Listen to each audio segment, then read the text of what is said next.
Olá, vamos falar sobre a alfabetização emocional. A mídia, enfim, hoje se tornou bastante habitual falarmos de inteligência emocional, mas a gente resolveu conversar um pouquinho sobre a raiz da inteligência emocional. Nossa sociedade hoje vive uma desestruturação de valores, uma prevalência de agitação na vida, de problemas de ansiedade, de depressão, de desajustes familiares. Enfim, as pessoas estão vivendo muitos desencontros, tanto dentro de si mesmas quanto entre elas mesmas. Então, a alfabetização emocional é um termo interessante porque ele chama a atenção de algo do início, né? Ah, Falando em início, né, e você falando em alfabetização, como surgiu a escola? Porque a escola surgiu da Revolução Industrial, a necessidade das pessoas se engajarem em processos, né, mais estabelecidos enfim, se prepararem para um mercado de trabalho e tudo mais. E desde então a gente tem o mesmo modelo de escolaridade que é basicamente fornecer conteúdos às crianças. O quanto mais, né, as escolas mais fortes são aquelas que trabalham mais os conteúdos, enfim, né, trabalham mais profundamente conteúdos e tudo mais. Mas nós estamos num momento onde o conteúdo está absolutamente disponível para todos na internet a qualquer momento. Então, se eu quiser saber de qualquer assunto agora, eu abro lá e eu vou saber, então, né? Ana Paula, eu acho que a grande revolução agora, ela precisaria estar focada na educação, porque o conteúdo está disponível, mesmo com alguns ensaios de algumas escolas, principalmente as de corrente construtivista, terem aberto mais a questão da pessoa, da expressão da pessoa, e não somente de conteúdo. Isso ainda não é suficiente, porque nas suas raízes ainda está muito guardado, muito arquivado o modelo O tradicional. padrão ainda permanece. Permanece.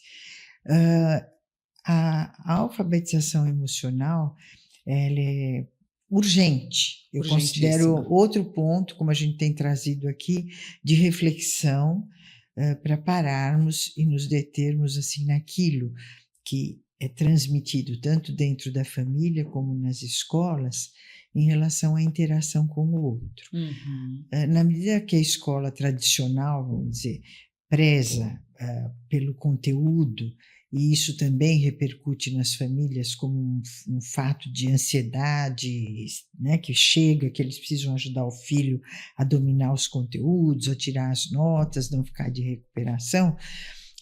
Ninguém parou, né? Como eu disse, com algumas exceções de escolas, mas não de uma maneira metodologicamente organizada, para parar na pessoa. Ninguém parou para olhar a pessoa. Né? Então, o conteúdo ainda continua sendo, mesmo com o advento da internet, o rei, né? Que Está rege. reinando ainda, está reinando. O Está conteúdo reinando. ainda está É. reinando. E justamente a pessoa é aquilo que vai fazer a diferença em toda a sociedade, né? E a pessoa, ela, vamos dizer assim, necessariamente passa por olhar para dentro. Exato. Eu ia tocar nesse ponto, porque eu ia dizer que nós, na nossa sociedade aqui ocidental principalmente, nós somos muito ensinados a olhar para fora, a olhar as metas, a entender, né, os nossos objetivos, a alcançar esses objetivos, mas nós não, e não é uma crítica, é um modelo, né? Nós não ensinamos as nossas crianças a olhar que tem um mundo interno, que tem um mundo de emoções, de expectativas, de reações que a criança tem, compreender o que significa aquilo, né? Dar escuta a esse mundo, porque veja, quanto a criança tem necessidade de troca afetiva e como é que ela está se virando com tudo isso nesse mundo, né, tão acelerado e tudo isso. E a gente não está E com um tendo. agravante, novamente, porque a gente acaba não podendo fugir do tema, do uso de celulares, de laptop desde pequenininho, de iPad. Então, isso também é um fator que interfere nessa troca afetiva, na Sem dúvida. percepção dos afetos, das trocas com o outro.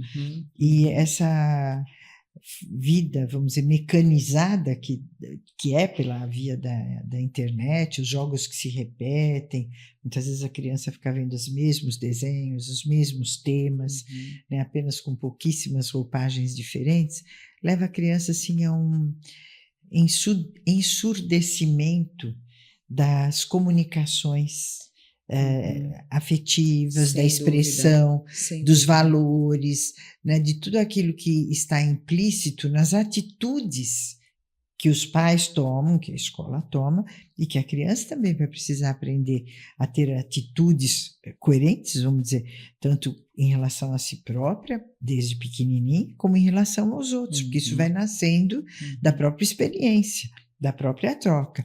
Então, o exercício da educação, vamos dizer, socioemocional, ele deveria ser o fundamental de uma escola, principalmente da escola do jardim da infância, da educação Claro, de base. que é aliar construção de valores, né? Reconhecimento de propósitos internos, reconhecimento de estados internos, a reconhecimento de como se relacionar com os outros, o que significa ou não algumas trocas, né, para outra criança, algumas falas, o que aquilo representou para o outro, porque muitas vezes a criança ela não é que ela não tem a capacidade, é que ela não Não é nem questionada.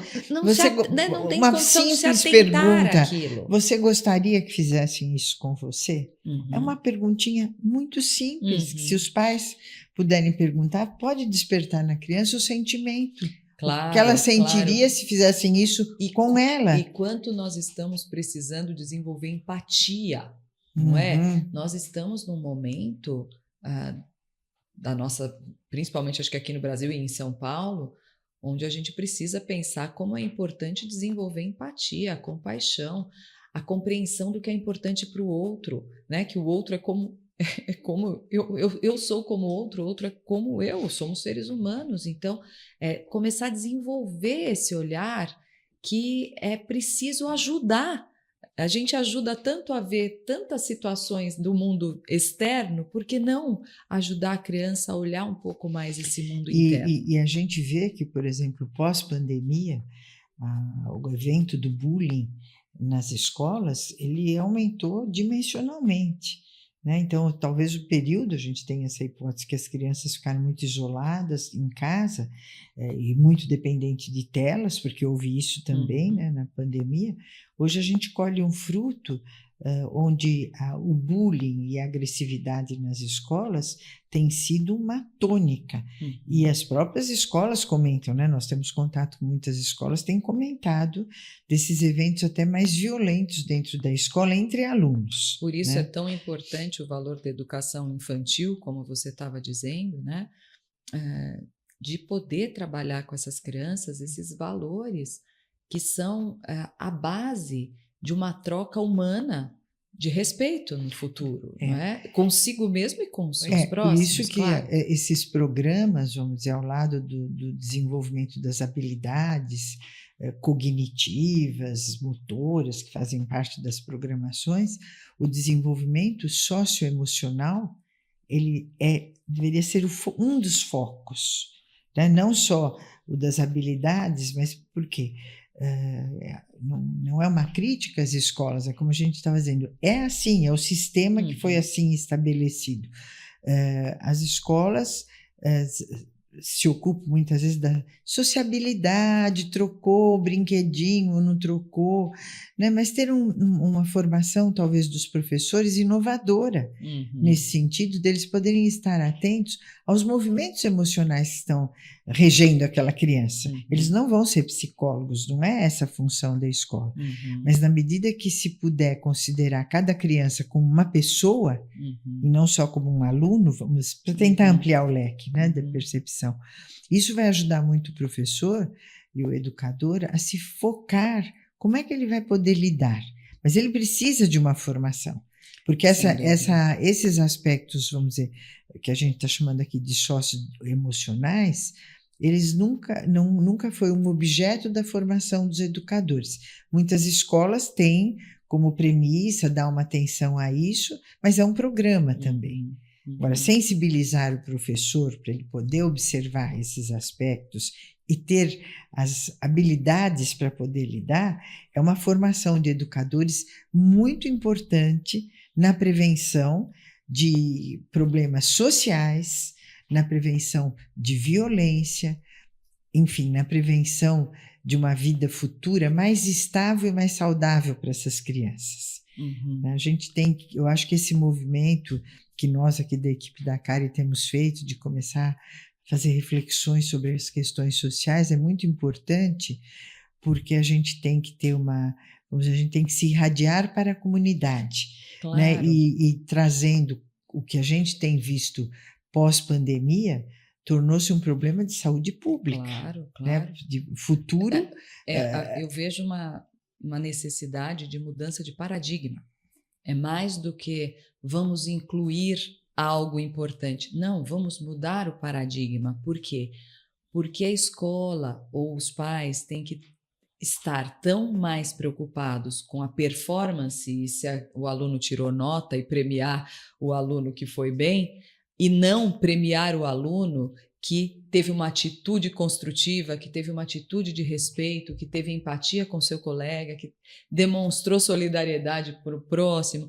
Por que não mudar esse paradigma? Porque o mundo está nos dizendo que algo precisa ser reformulado. Exato, e você vê, a gente quando trabalha com os adolescentes, a gente tem tido exemplos, né, dentro de escola de situações muito graves de valores éticos de desrespeito, envolvendo situações, vamos dizer, de namoro, de exposição, de fotos, de filmes, que deixam as pessoas extremamente constrangidas, e as escolas, por melhores que sejam, também enfrentam muitas dificuldades para lidar com o que é novo, porque tanto o advento das mídias como essas questões de exposição de intimidade que tem acontecido, é novo para a escola poder lidar. Sem né? dúvida. E para as famílias também. Então, eu acho que essa educação afetiva, a alfabetização emocional, ela atuaria como um fator de prevenção Sem dúvida. social para as próximas gerações. Sem dúvida. Não é? Sem dúvida.